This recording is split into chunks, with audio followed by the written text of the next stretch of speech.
In this video, I'm going to show you how I built a 10-foot tall castle in my garage. This castle is designed for easy transportation, making it perfect for events like birthday parties with a princess or fairy tale theme.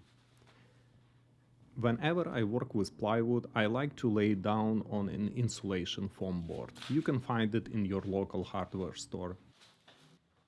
Why use foam board, you may ask? It protects your floor and gives you a sturdy surface for cutting. Plus, it's lightweight and easy to move around.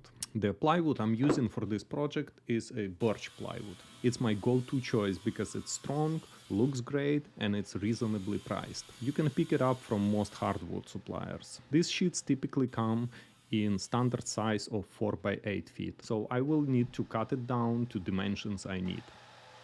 I need 4 identical pieces of plywood for this build, 2 for the front of the arch and 2 for the back. The arch structure will be 6 feet tall. First, I mark the dimensions on the board with a measuring tape, then I use my track saw to make straight and precise cuts.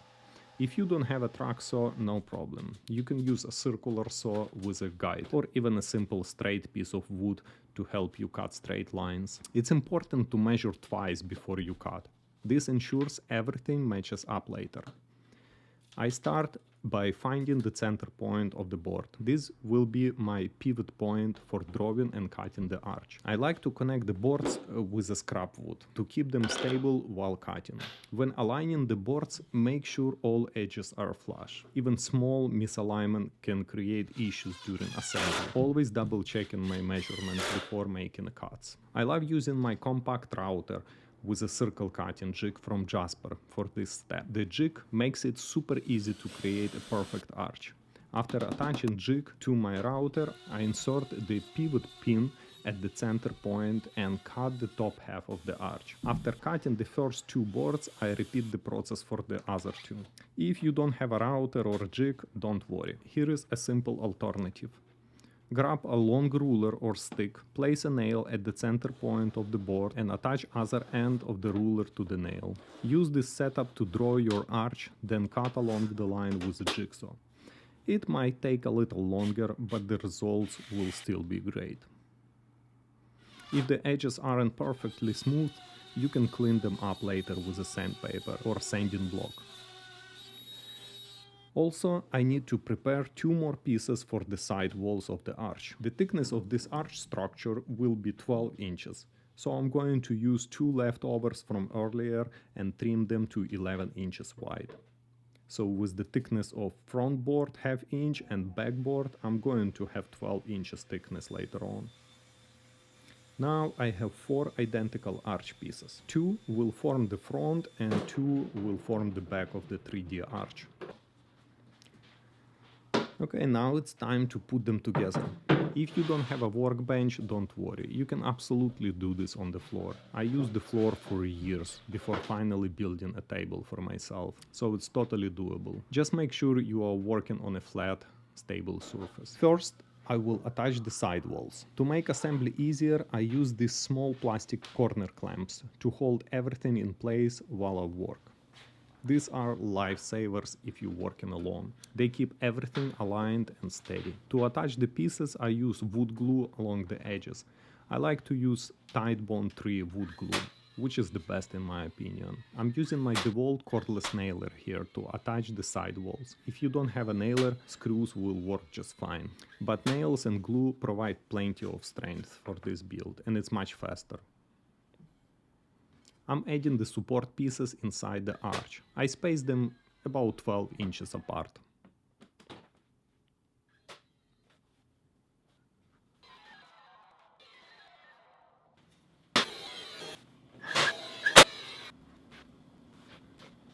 Now it's time to attach back piece of the arch and make sure everything is aligned.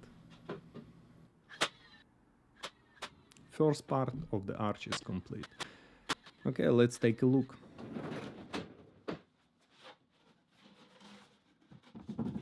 Looks really good.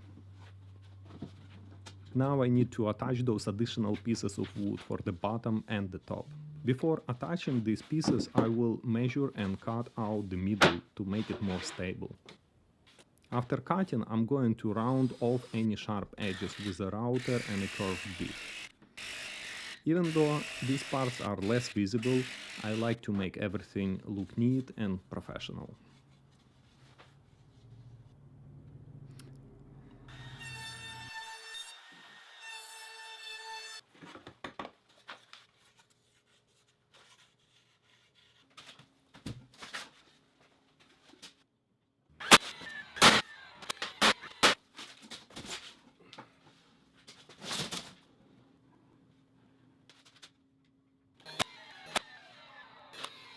Bendable plywood I'm using here is a 1/4 inch thick. As the name suggests, it's designed to curve. I will cut the bendable plywood into strips that are 12.5 inches wide. The extra ½ inch gives you some wiggle room. After attaching, I will trim off the excess. Applying glue along the side walls and attaching the plywood using small ½ inch nails. I'm going to bend the plywood carefully here as I am securing it. It should follow the curve of the arch naturally. Once the bendable plywood in place, I will trim it with a flush trim bit and a palm router. If at some point you wonder about the tools I'm using, check out description under this video. I have all tools linked there.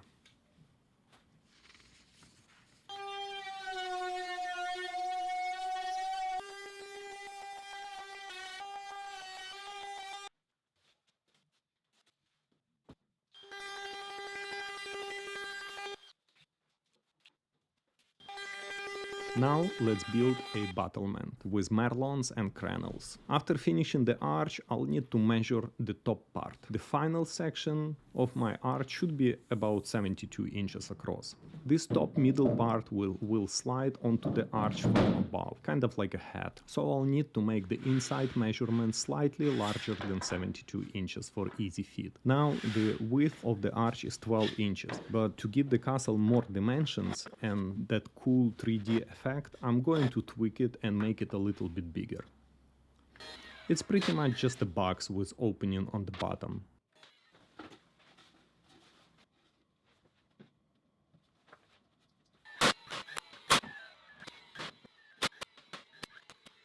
Now let's prepare the battlement. For this I'll need a one longer piece for the front and two smaller pieces for the sides.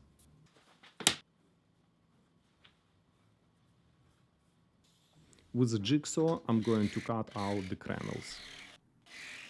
Once that's done, I can attach the battlement section to the box.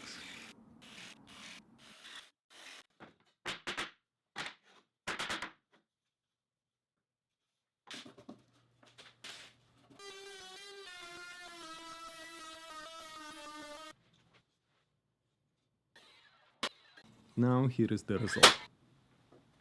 I've got 3D arch, the entrance to the castle and finished crown middle section. Slide it onto the arch and it looks fantastic. Here I'm going to build towers for the castle. These shapes also known as cylinders, columns or plinths. For this I like to start with scrap wood pieces left over from my previous builds. I need 10 towers in total. To do this, I begin by finding the center of each piece of wood. Once the centers are marked, I drill small holes in the middle of each board to guide the navigation pin for my Jasper circle cutting jig. This yellow tool is really good. It works great for medium-sized circles. I attach the jig to my compact router with a straight bit. Set the radius I need and start cutting. Once all the circles are cut out, I can assemble it. Each tower has a set of ribs, wooden side pieces that run vertically. These ribs will slot into notches cut into the middle circle of each tower. I'm talking about two bigger towers here. Once all the ribs are attached, I slide the middle circle slightly upward to its final position. This step is crucial for attaching the bendable plywood later on. After securing the top circle, the first tower is complete. For smaller towers, the process is the same but a lot quicker, since the components are smaller.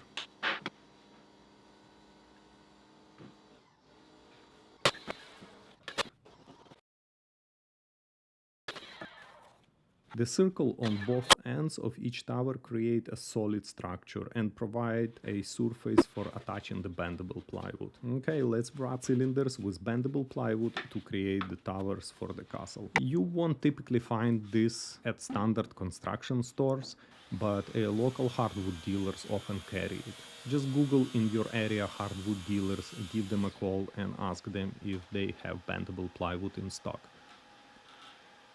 When cutting bendable ply, I always give myself an extra half inch to allow for adjustment. For smaller towers with tighter radius, like 8 to 12 inches, I will use thinner plywood because it bends more easily. I'm going to secure the plywood in place with brad nails and clamps. Clamps will be your best friends here. They hold the plywood in place while you secure it with nails. Remember to always cut slightly bigger pieces of bendable plywood that you need for your cylinders to have this overhang, as you see on this video right here. Later on you can always fix it with a router, but it makes your job so much easier to have that extra length of wood. For towers taller than 48 inches, that's the maximum width of plywood sheets, I'll need to use 2 separate pieces of plywood. After I apply the first piece to the bigger half of the tower, I'm ensuring it lines up with another half. As you can see, the first part is done. So I have attached 48 inches of bendable plywood to the bigger half of this large tower, and now I have to attach the smaller part. It's gonna be around 12 inches.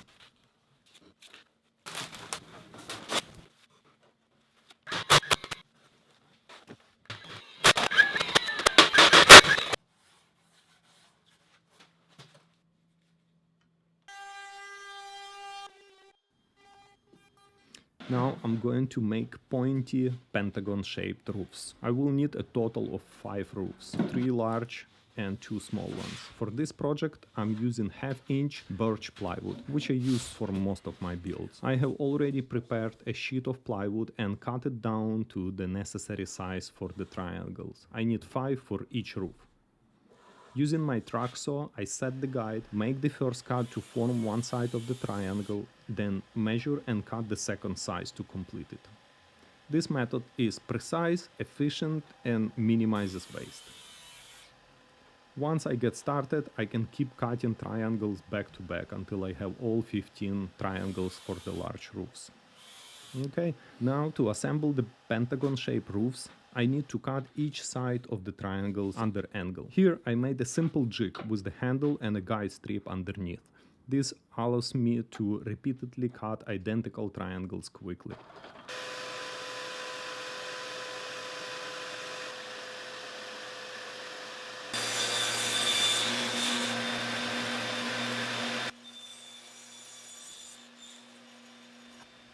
Okay, now let's assemble roofs.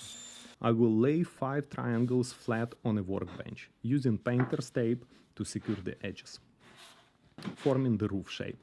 Applying wood glue, I use Titebond 3 between each triangle and slowly lift the pieces to assemble the roof. I'll secure the sides with painter's tape to hold the shape while the glue sets. Before the glue dries, I'm going to reinforce each seam with the brad nails. This ensures the roof holds firmly. Once the roofs have assembled and the glue has dried, I will fill any holes or visible seams with wood filler, or you can use spackling. Like you see right here, I use a fast drying spackling compound that turns white when dry.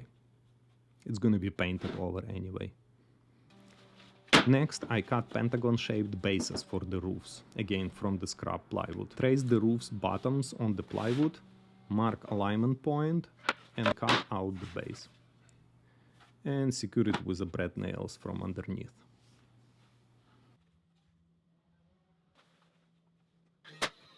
And of course, sanding the roof smooth. Now I'll attach roofs to the towers. To do this, I'm applying glue, placing the rooftop on the tower and securing it with 1 or 2 nails.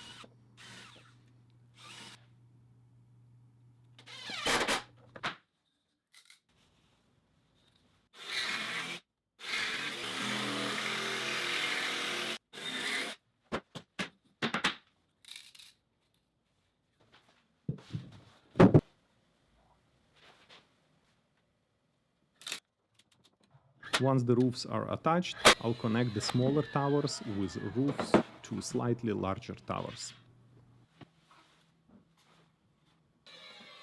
Now I'm going to make these little flags. And I believe it's one of the most important details. Just take a look at the castle. Those 5 little flags along with windows really bring the whole design to life. These details are what gives the castle its realistic medieval or fairy tale charm. For the flags, I'm using a 1/4 inch piece of birch plywood. You can use any scrap wood you have available in your shop or garage. I just happen to have this piece of leftover from another project, and it's perfect fit for this build. To start, I'll draw the flag design by hand. I'm comfortable freehanding it because of my background in art school, but don't worry if you're not confident in drawing. Pretty sure you can find something similar on Google Images. Just print it out and use it. To cut the flags, I'm using my DeWalt jigsaw with a scroll blade. The scroll blade is great for cutting round corners and intricate shapes. I cut slowly and carefully to follow the lines as accurately as possible.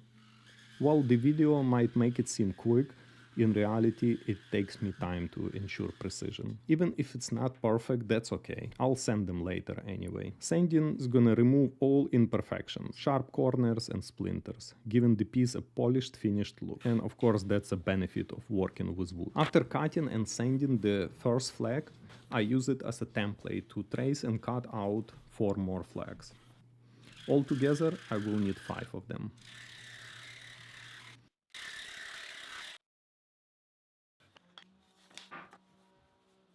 Now I will prepare the roof. To attach the flagpoles to the roof, I'll use handsaw to trim the pointy tip of the roof slightly. Then I drill a hole and insert the flagpole. Here I'll need to create 2 types of windows. Small windows for the smaller towers and larger windows for the larger towers. For this I'll be using 2 different types of bendable plywood. The larger windows will be made from thicker plywood and the smaller windows from the thinner plywood. I have already pre-drawn my windows, so now I'll drill a hole in the center of each window cutout area. This will allow me to insert the blade and start cutting. I'm using a foam sheet as my cutting base because it lets the blade move freely without interference. You might notice some previous cuts on the foam here and there, actually it's a lot of them. To cut the windows, I'm using my cordless DeWalt jigsaw with a scroll blade again. The scroll blade, like I said before, is perfect for making these intricate cuts. Taking my time here and following the lines carefully. To attach the windows, I'm using Gorilla Heavy Duty Ultimate Glue. This glue is a combination of adhesive and filler with a very strong bonding power, making it ideal for this project. I apply a small amount of glue to the back of each window and secure it with brad nailer and small nails. And that's it. Here is the final result. And here I'll be making the back wall for the castle entrance, just like you see here in the video. To build this, I'm using a 1/2 inch birch plywood. The standard sheet size, as you know, is 8 feet by 4 feet, so I will need to trim it down. I'll measure the entrance and I'll make the back wall 3 inches larger on each side. This gives an extra surface area to secure it to the back and ensure no light will slip through any cracks. I'll measure and mark the plywood and use my Makita track saw to cut it to size. After cutting, I'll smooth the edges with the sanding block to give it a finished look. Next, I will prepare to attach the back wall to the arch structure. Since the back wall will naturally flop around if left unsecured, I'll drill 2 holes and use a 1/4 inch screws to attach it firmly to the arch. These screws will be removable, so you can remove them at any time or install them. This is why I made the back wall 3 inches larger and wider than the castle entrance. It gives me enough room to secure it properly. And to finish, I'll sand the edges and any visible areas to give the back wall a clean, polished look. And that's it. The castle is ready.